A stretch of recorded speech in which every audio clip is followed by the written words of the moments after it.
Doors is a horror game where a lot of mystery surrounds it. Because of this, many theorists within the community have tried to figure out the story. One of the most well-known theorists is the Game Theorist. During most of Doors' major updates, they'll post one video about what the story is so far. One problem, they are all wrong. Almost everything they say is either wrong or just basic level knowledge. This really annoys me because people who don't know anything about the Doors lore would just believe these lazily written theories without a second thought and think that they are correct when in reality they are not. So I have made this video to take everything the Game Theorist has said and show if it's true or false.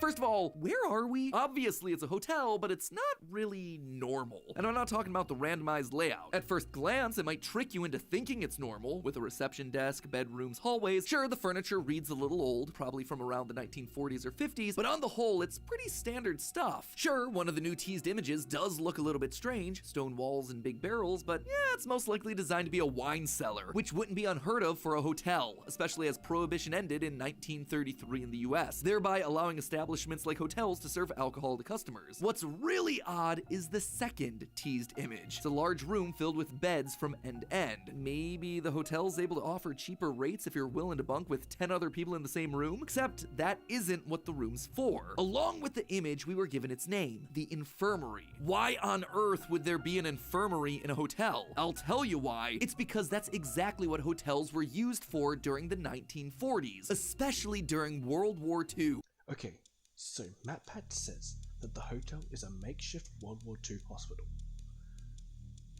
This is unlikely, since the infirmary is the only room that really is linked to anything medicine related or anything really medical in general. Yes, there is like drawers with bandages, but like, it's just a bandage. Like, sometimes you just have a bandage in a drawer, you know. There's no medicine cabinets everywhere, there's no multiple rooms, it's just one room that's just a hospital. It's more likely that the architects made the hotel and based it on reality, but didn't quite understand why there was a hospital in the hotel back then, and just therefore just made a singular room about it, and thought that was it. Just called it a day. So then, why are we here now? It's not exactly the 5-star establishment anyone would be expecting for their weekend getaway, but even if we wanted to check out, we can't turn back. And I do mean that literally. If you take a look at the bridge that we crossed to get here, you'll see that it's now broken, with planks of wood just floating around in midair. Whatever is in this hotel, it doesn't want us to leave. But here's the real twist, we don't want to leave either. If you die during your playthrough, you'll be shown a death screen depending on what entity you died to. These death screens are mostly there to give us hints, telling us how to avoid dying to the same entity again. However, the way these hints are phrased can be pretty darn interesting. Most of the time it just says, you died to whatever entity, but sometimes it rephrases it slightly. You died to who you call Halt. You died to who you call Ambush. You died to who you call the Figure. These entities don't have names, or at least none that we know of. The names that we're calling them are names that have been given to them by us, something that one of the devs confirmed on Twitter. What's also interesting is that these versions of the death messages occur during your first death to these entities, which means that we already have names for them before we've ever encountered them. Apparently, we already know about them and the hotel before we've ever stepped foot in here. But how can that be? Well, for that, we actually have to look at the game's history. During the development for Doors, before the entities were called entities, there was a different name being considered cryptids. Cryptids are creatures that some believe exist, but have never truly been proven to exist by modern science. Think things like the Loch Ness Monster or Bigfoot. If these entities were originally going to be called cryptids, and the names we refer to them as were given to them by us, the player, then we must be someone interested in them specifically, also known as a cryptozoologist. So MatPat now says we are a cryptozoologist, and the entities are cryptids. This is just wrong. Writables has stated that there is a reason why the name went from cryptids to entities in response to being asked about what he thought about MatPat's theories. Looking around, you'll find a large statue of an angelic figure with a sword in the center of the courtyard, protecting it. In the Bible, we often see depictions of angels with swords, both used for battle and for protecting, but they're also seen to guide the lost, helping them find their way either physically or spiritually. Now, what would that remind me of? It's guiding light, the entity that's trying to protect us. One of the new items being added to the Hotel Plus update is a cross. The update trailer literally tells us the rules have changed while revealing this item, and showing it stopping the entity rush dead in its tracks. It's a pretty useful tool to be sure, but it actually tells us a lot more about these entities that we're up against. The Christian cross is commonly used in pop culture as a weapon to ward off demons, evil spirits, and unnatural beings like vampires, which means that these aren't just cryptids, they're demons, or at least something linked to the demonic. This in turn lends support to the idea that the angelic statue in the courtyard is indeed guiding light, as angels are basically the exact opposite of demons. This is pretty easy to debunk. Redibles has stated that the game is not going in any religious direction. Anything religious is just a reference, not law.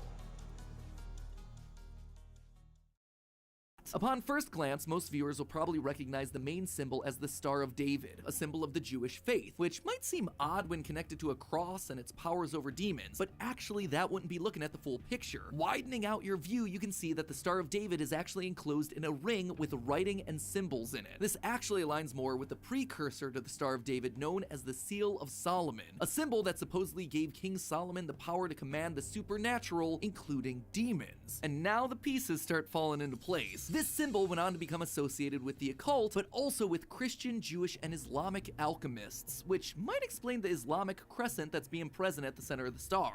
Well, this didn't age well. Let's break this down. No, the star is not the Star of David, and it's the same star that we can see in that sigil. It can have 8 points when the guiding light closes a door. The crescent moon is the guiding light celestial symbol. The text was the law that first revealed that curious light and the red light existed, and finally, the circles were moon cycles. That's the entire sigil. There's chains and a few sparkly bits, but that's pretty much all of it. Figure always felt like the odd one out. Most of these entities are ghostly figures, black and white with overly distorted faces. Seek may appear in a human form during the chase, but it's basically a collection of eyes and black goo. But the figure, it's a humanoid monster that's covered in flesh, bones, and teeth. Thematically, the figure just doesn't feel like it belongs, until you look at how a homunculus is made. One method to create a homunculus is to combine bones, skin, and hair in a bag, and then bury that bag surrounded by horse manure for 40 days. Dig it up and hooray! You got yourself one stinky bag and supposedly a living creature. Now, let's just take a look at those ingredients again. Bones and flesh? It's a perfect match for our pal, the figure. That's why this monster's different. The figure isn't a spirit or a demon like all the others, it's an actual monster created using living tissue. Okay, so, figure being a homunculus isn't exactly wrong, but MatPat isn't correct either. While there is no evidence to say that figure isn't a homunculus, there is a lot to say it wasn't made to communicate with demons. Figure could have been made by the meat piles you see around the hotel, but there is a chance it just sheds, and that causes the piles. Also, who knows? Anyways, that's all for the first video. On to the second one.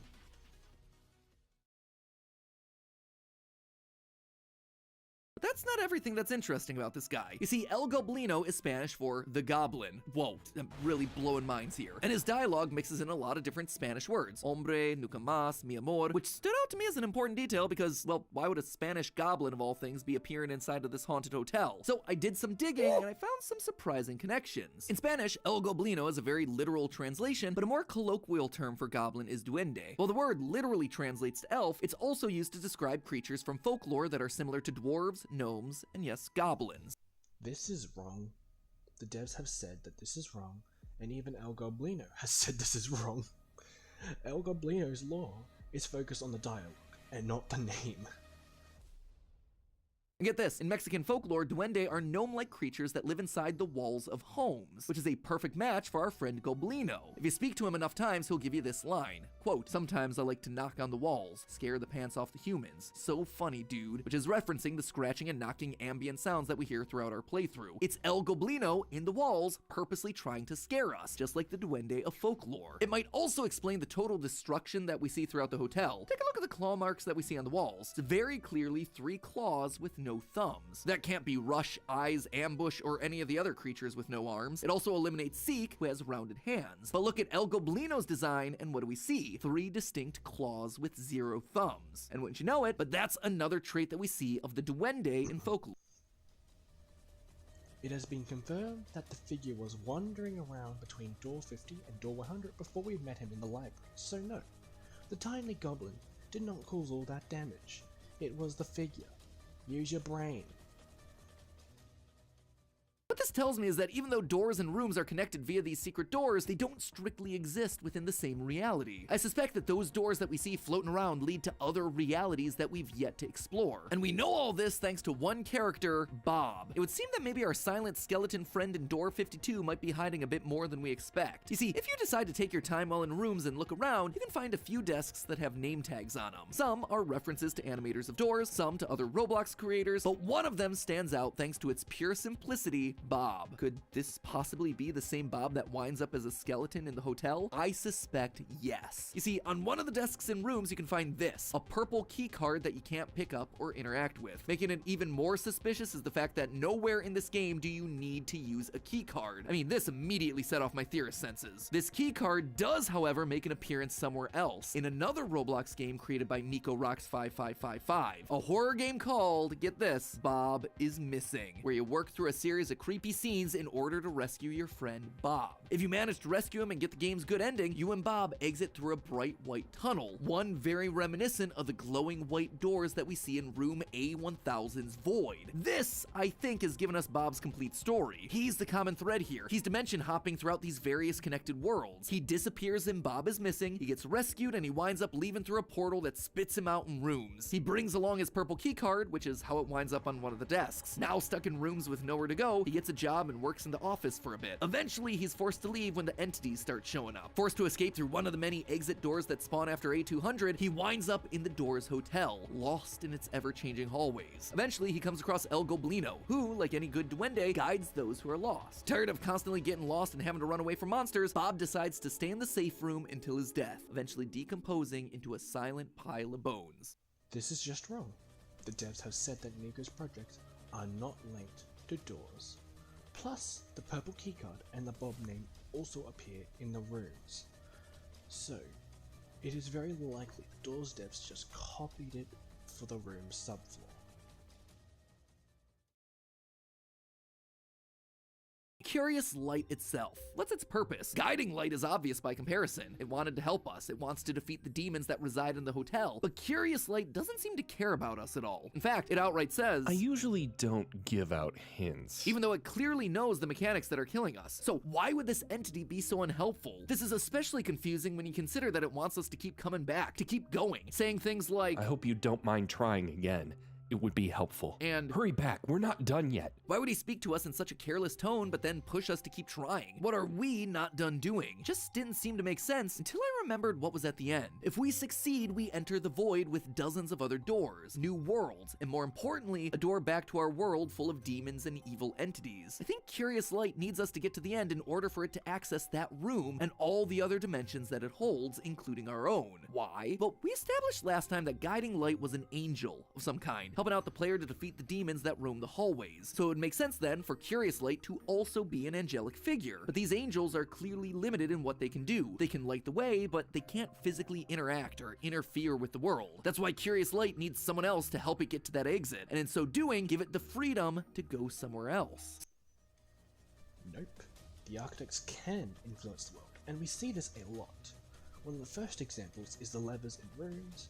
We see it with the valves and the minecarts in the mine subfloor, and even the lamp in room 50. Guiding Light knocks it over to make the figure run away from us, and it is said by the devs that the Curious Light is not trapped at all, meaning this theory pretty much collapses in on itself.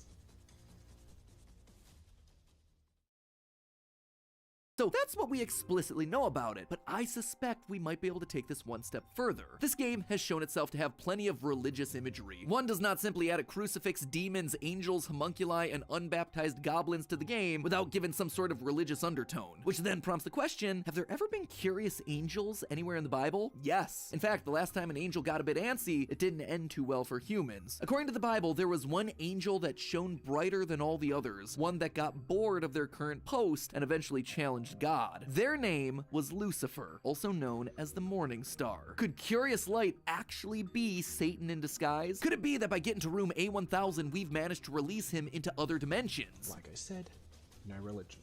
This is wrong. Let's not even entertain it. Next video.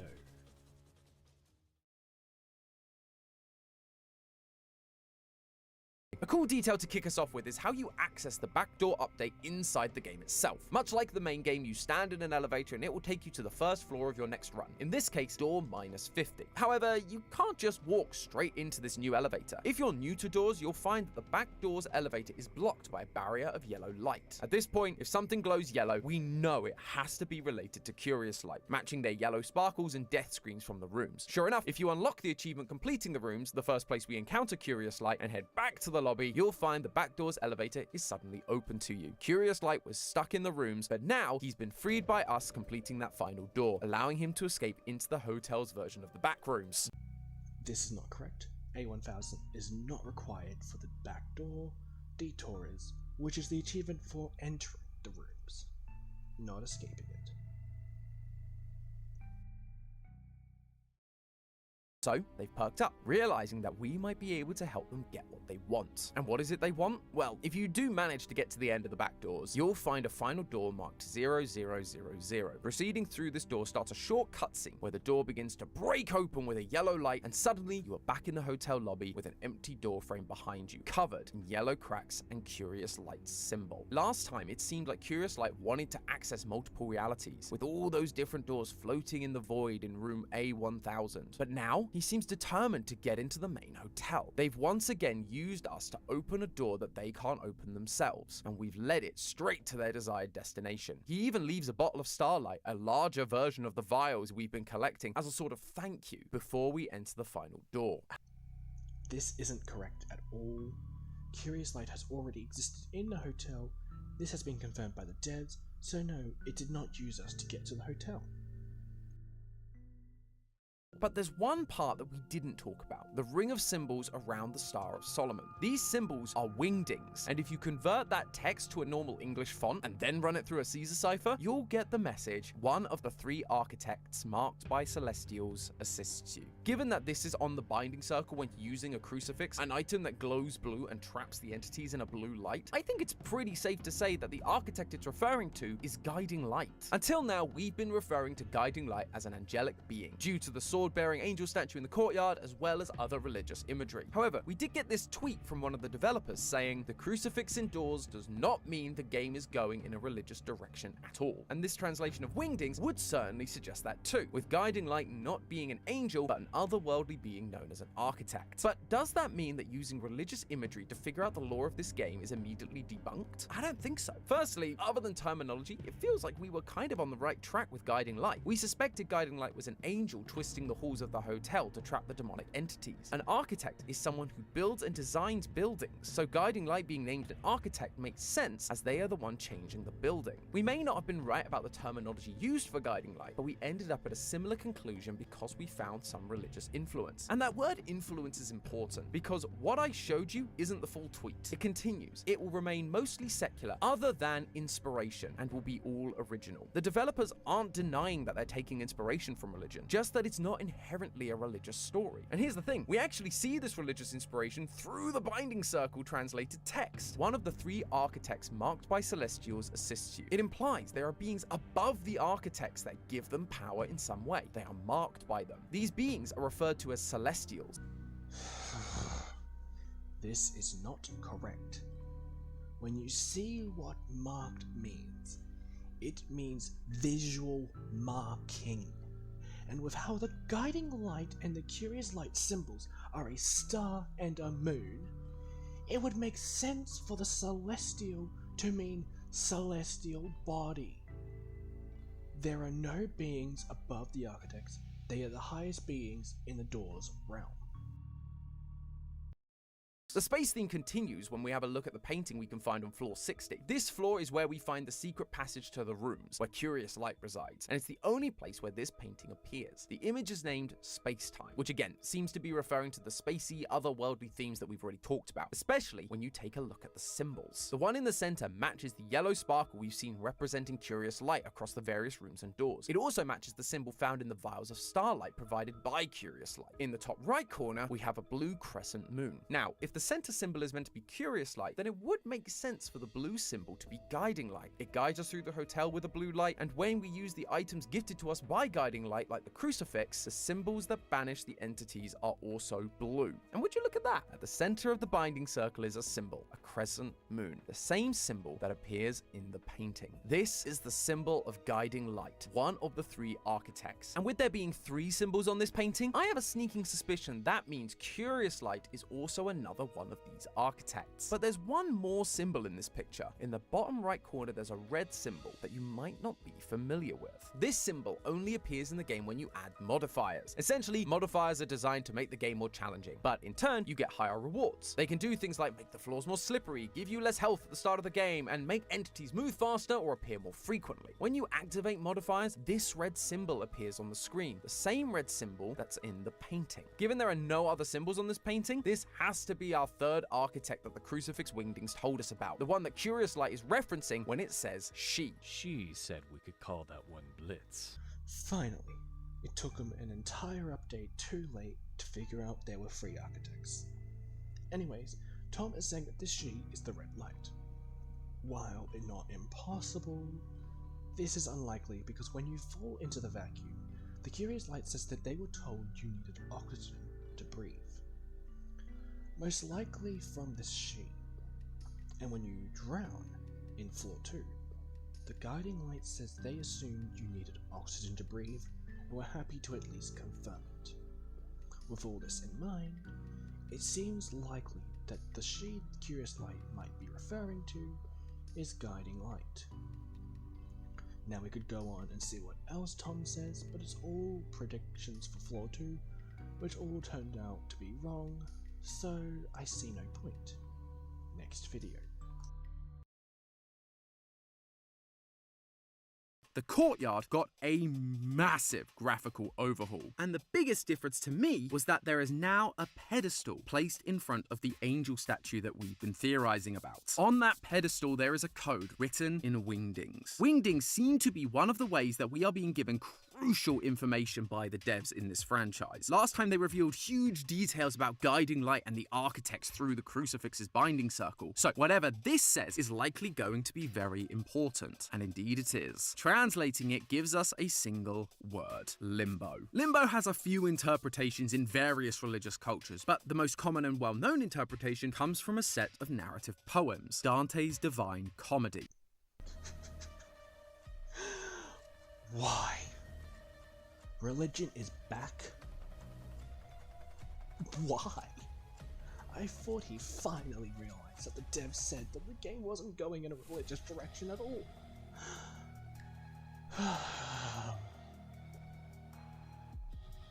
Let's just see.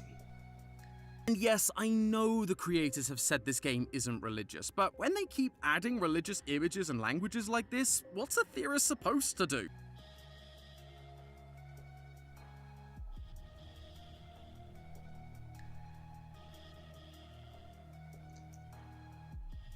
This is a very ignorant way of thinking. Don't do it. Imagine if this was FNAF, just say. Let's say Scott Cawthon said that the books are not canon, but Tom said, well, there's a lot of characters from the books, and so I think they are canon. He would get tons of backlash from that community. The devs have said that the story is fully planned out, so they never change their minds on the religious stuff. This tweet still stands as an argument, and your point, Tom, is straight up delusional.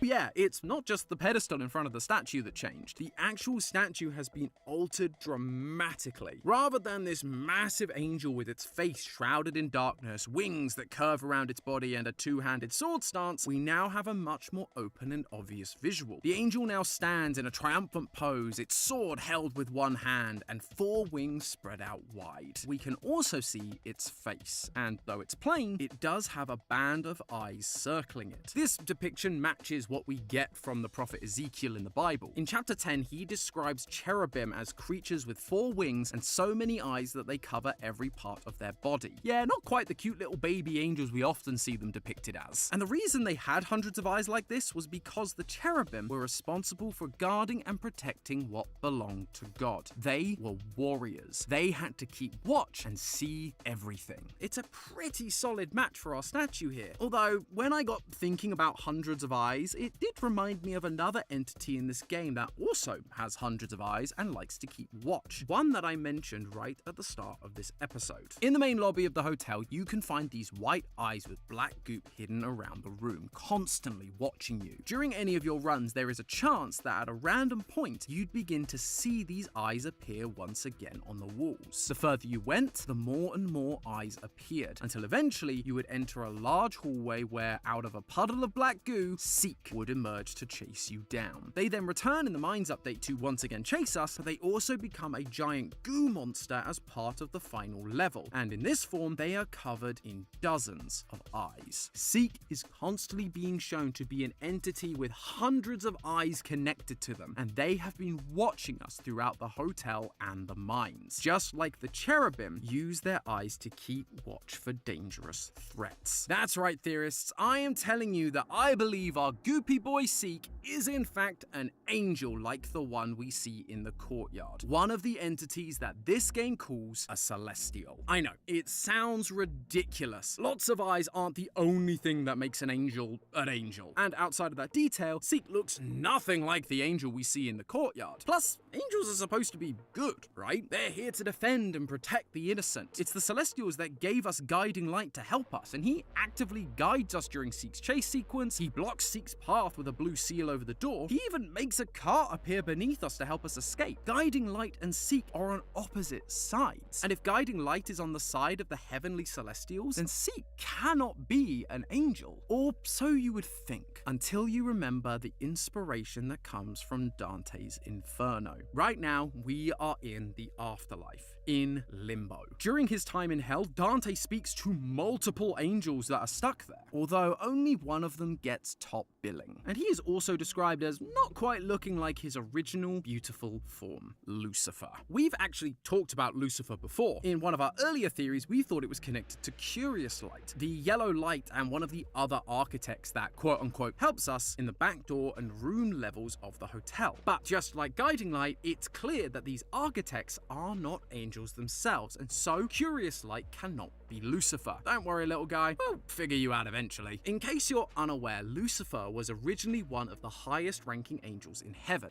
Now, this is a lot of delusional things to unwrap. Firstly, the statue being Seek I don't think is correct, since the eyes are not covering the angel itself, just the halo. This means it's most likely a stylistic choice and not a meaningful one.